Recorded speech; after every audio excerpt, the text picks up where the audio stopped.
Hey folks, welcome back. This is Chris in the Lake District of England. The city of Tshwane is threatening to demolish the whites-only settlement of Kleinfontein in Pretoria.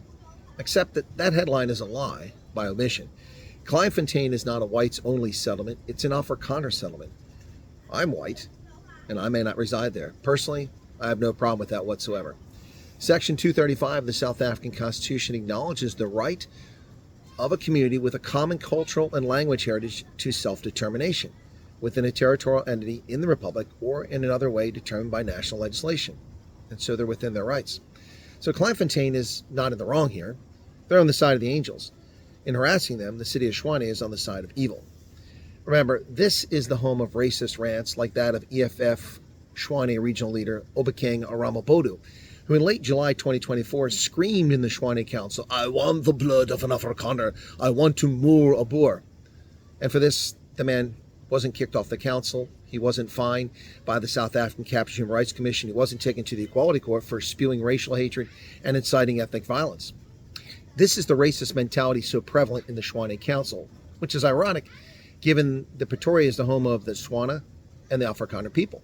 Two groups have traditionally been allied and for the most part have gotten along. Pretoria does not need racists migrating to the capital to undermine racial harmony.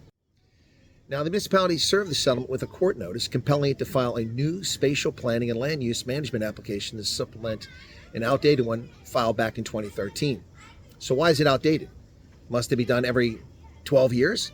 Is that the frequency for the reports? Is it every 10 years? The demand from Tshwane is likely the consequence of the immoral effort by the ANC to consolidate power in the late 1990s. When they merged smaller self-governing communities into large, unmanageable metropolises to ensure total ANC control and prevent smaller opposition parties from gaining governance experience at the local level. So why should Kleinfontein even answer to the corrupt, inept, fragile coalitions that reside in Pretoria anyway? Kleinfontein is a culturally segregated Boer community near Pretoria, founded back in 1992. In the past, members of the African National Congress, the Democratic Alliance Youth League, and more recently, the EFF, have denounced the settlement and continued existence of Afrikaner-only settlements in post-apartheid South Africa, except it's allowed under the Constitution. So what's their problem? Now, Kleinfontein is one of 17 settlements identified by the city of Tshwane as illegal and improperly zoned for township establishments. So has Soshanguve received its demand for spatial planning updates? What are the other 15 informal settlements? And why is Kleinfontein singled out? Well, we can be fairly sure we can surmise one likely reason: racism, targeting white, more specifically, Afrikaner South Africans. Kleinfontein spokesperson Danny De Beer said the new application will be very expensive.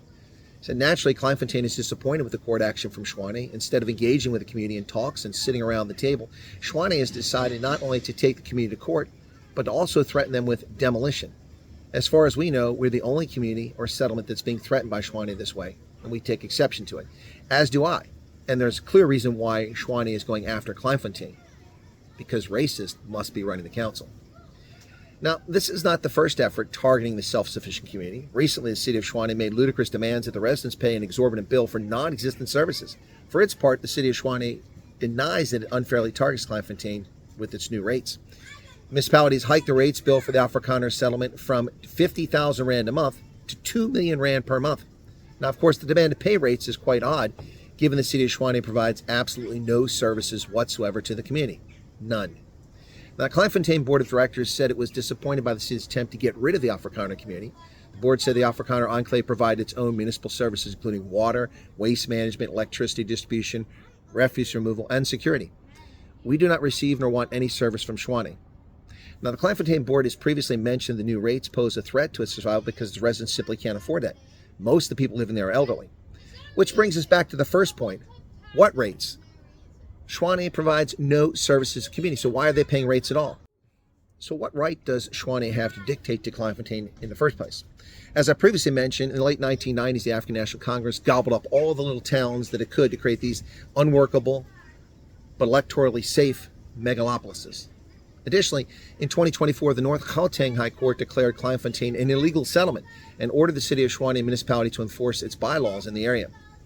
Now, of course, this is the same captured North Gauteng High Court that declared the racist Tourism Relief Fund, meant only for the historically disadvantaged, read black, to be lawful, only to have that decision overturned by the Supreme Court of Appeals for its racist conclusions.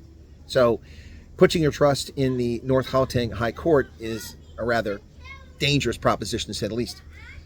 Now, the case of Kleinfontein is yet more blatantly obvious evidence backing up President Donald Trump's claim that South Africa's racial minorities are suffering unjust racial discrimination. For all the people who so vociferously argued against apartheid in the 1980s and 1990s, there appear to be very few of you who are championing for the racially oppressed today.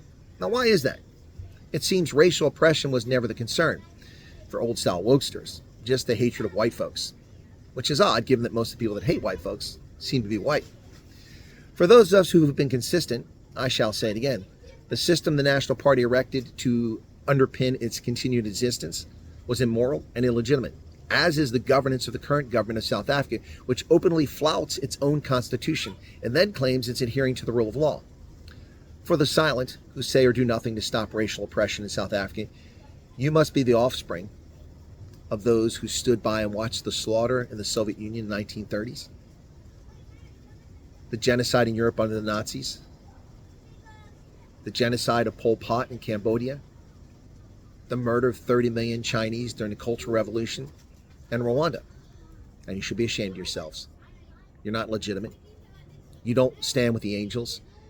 You stand on the backs of the oppressed. And because the racially oppressed don't match the skin pigmentation that you seem to favor, shame on you.